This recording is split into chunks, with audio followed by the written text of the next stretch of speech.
"Do whatever you want," begged the Apache woman chained to the fence, but he freed her slowly.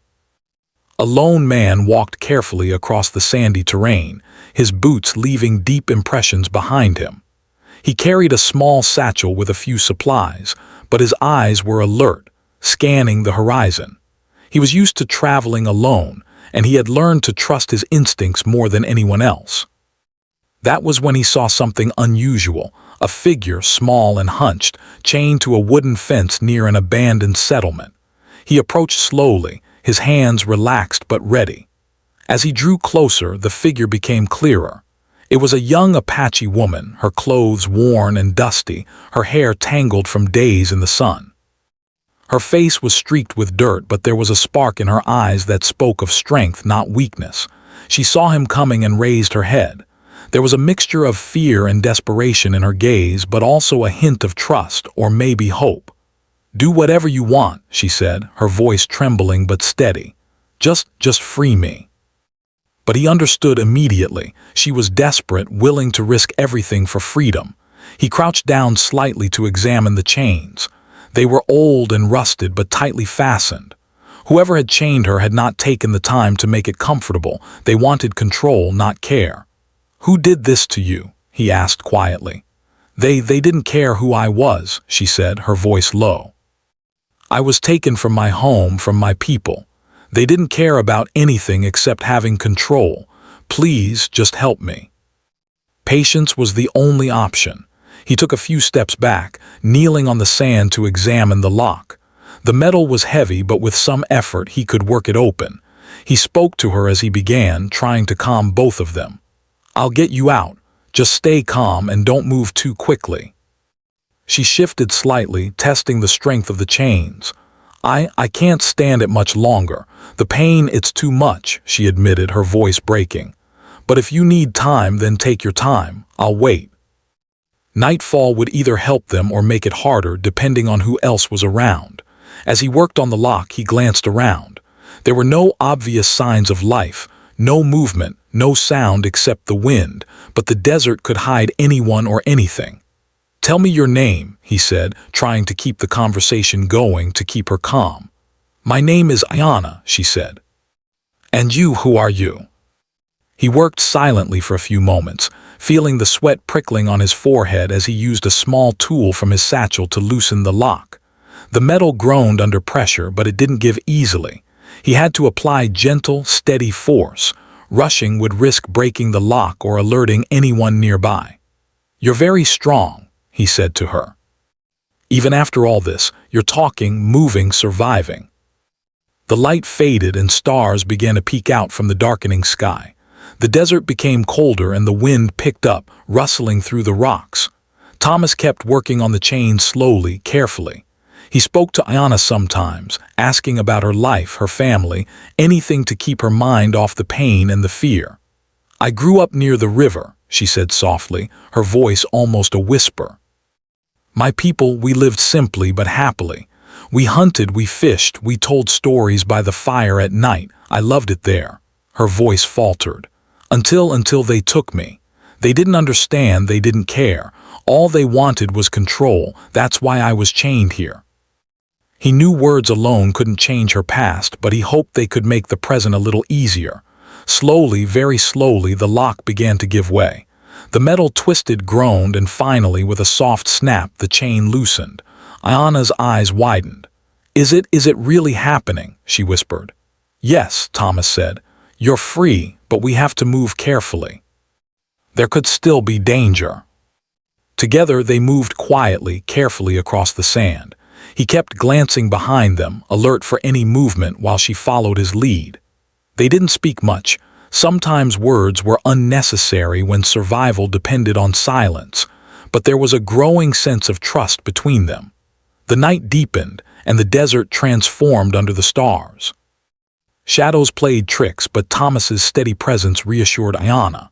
She leaned on him slightly, not out of weakness, but out of shared understanding. They were both strangers in this place, but at that moment they were not alone. Eventually, they reached a small ridge that overlooked the valley below. From there, they could see a faint trail that might lead them to safety. Thomas crouched and pointed it out, explaining how they could move carefully to avoid any danger. Ayana nodded, her resolve strengthened by the fact that she now had a guide, someone who cared about her safety and life. They camped briefly under the open sky, keeping watch for any movement. Thomas shared some water, and Ayana took it gratefully, her hands trembling slightly from exhaustion. They talked quietly about the day, about survival, and about the possibility of freedom. Though it was just the beginning, Ayana felt a strange mix of relief and cautious hope. The night stretched on, and the stars moved slowly across the sky. Thomas kept a careful watch, but Ayana could feel herself relaxing slightly. She was free, and the chains that had bound her were now only a memory. The slow, careful rescue had been deliberate, patient, and safe, and it had worked. By the time the first light of dawn began to touch the horizon, Ayana and Thomas were ready to move again. They had survived the night, and the desert, though still dangerous, now seemed a little less intimidating. Ayana's heart was lighter, her spirit stronger.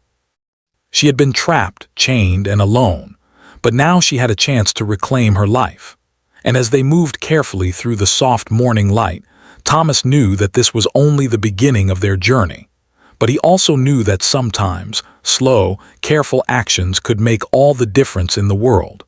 The first light of dawn painted the desert in soft shades of pink and gold. The night had been long, but Ayana felt a strange strength inside her. The chains were gone, and though her body ached from days of confinement, her spirit had never been stronger. She stood beside Thomas, watching the distant horizon, knowing that the world was suddenly larger than it had felt in days. Freedom was not just an idea anymore. It was real, and it was terrifyingly beautiful.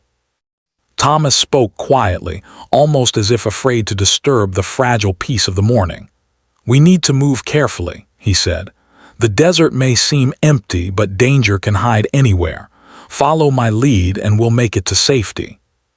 She kept her eyes on the path ahead, listening to Thomas's instructions. The rhythm of their steps became almost meditative, the crunch of sand, the whisper of wind, the occasional call of a bird overhead. As they moved, Ayana shared more of her story, speaking softly. "When I was taken, I thought no one would ever help me," she said.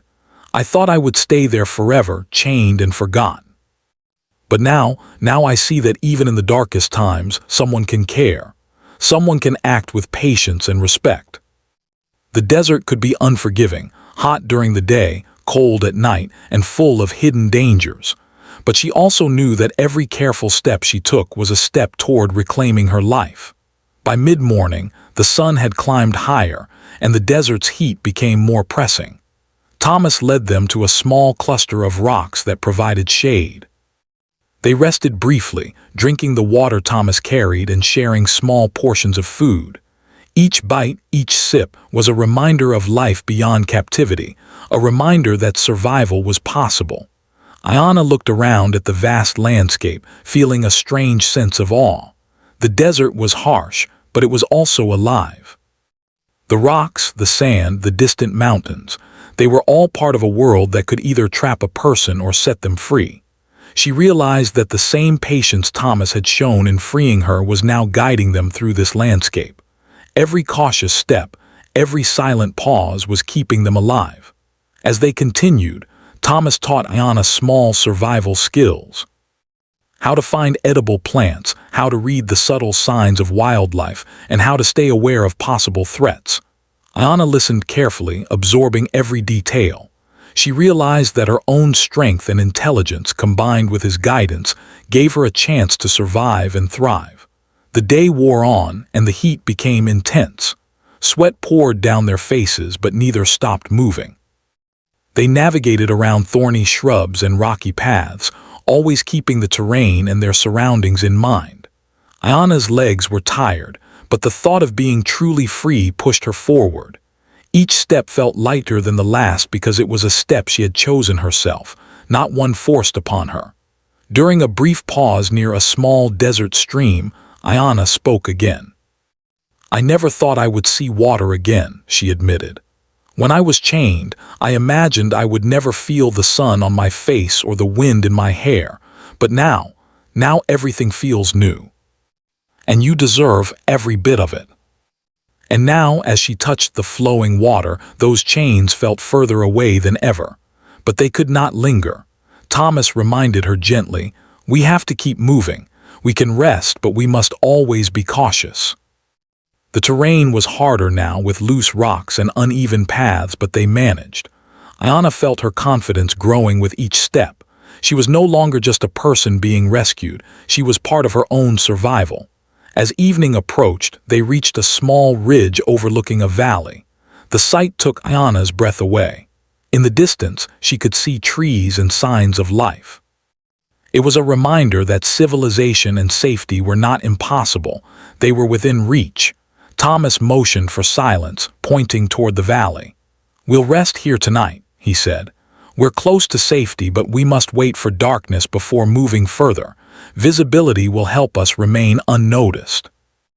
Ayana and Thomas shared a quiet meal, speaking little, listening to the sounds of the desert at night. Ayana's body ached, but her spirit was strong. She had survived capture, chains, and fear. Now she was moving toward freedom and life on her own terms. During their rest, Ayana reflected on everything that had happened. The fear, the pain, the loneliness, all of it had been real. But so had courage, hope, and kindness. Thomas had not rushed her or forced her. He had acted with care, patience, and respect, and it had made all the difference. She realized that freedom was not just about escaping chains.